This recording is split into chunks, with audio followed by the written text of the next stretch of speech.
ఉన్నారు కాంగ్రెస్లో చిన్న చిన్న ఆకు రౌడీగాళ్ళు, ఇంత రౌడీగాళ్ళు ఉన్నారు. వాడు ఇట్లా అట్లా. నేను ఒక మాట అడుగుతా, మీరు ఆలోచించుకోండి. వాడు గెలవకముందే గింత నిలుగుతాండు, పొరపాటున గెలిచి నాకు ఏమవుతుంది?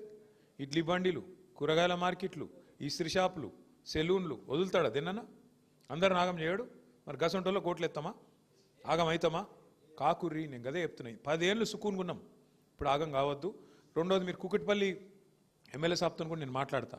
ఆ మోతీనగర్లో కూడా నాకు షఫీ చెప్పిండు, ఆడ కూడా మీరు ఇదివరకు శుక్రవారం పెట్టుకుందిరా, అట్లే నడిచేటట్టు కూడా నేను చెప్తా. ఎమ్మెల్యే కూకట్పల్లి కూడా మనోడే, మన పార్టీడే, ఆయనకు కూడా చెప్తా.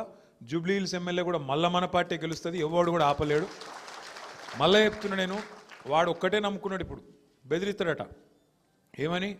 మీరు ఓట్లు వేయకుండా బెదిరిస్తారట, కాదంటే దొంగ ఓట్లు ఎత్తారట, ఇక లేదంటే ఆఖరికి పైసలతో కొనెత్తారట. అన్నీ మనకి ఎరుకున్న ఉపాయాలు, ఇవేం తెలివనియం కాదు. వానికి ఎంత తెలివి ఉందో మనకు అంతకంటే ఎక్కువ తెలివి ఉంది. మన తెలంగాణలో సామెత చెప్తారు, పొట్టోన్నెత్తి పొడుగోడు కొడితే పొడుగోన్నెత్తి పోషమ్మ కొట్టిందట. కాబట్టి మీరు అంత తెలివిగా మీరు కూడా ఆలోచన చేయాలి. आप सभी भाइयों से भी गुजारिश है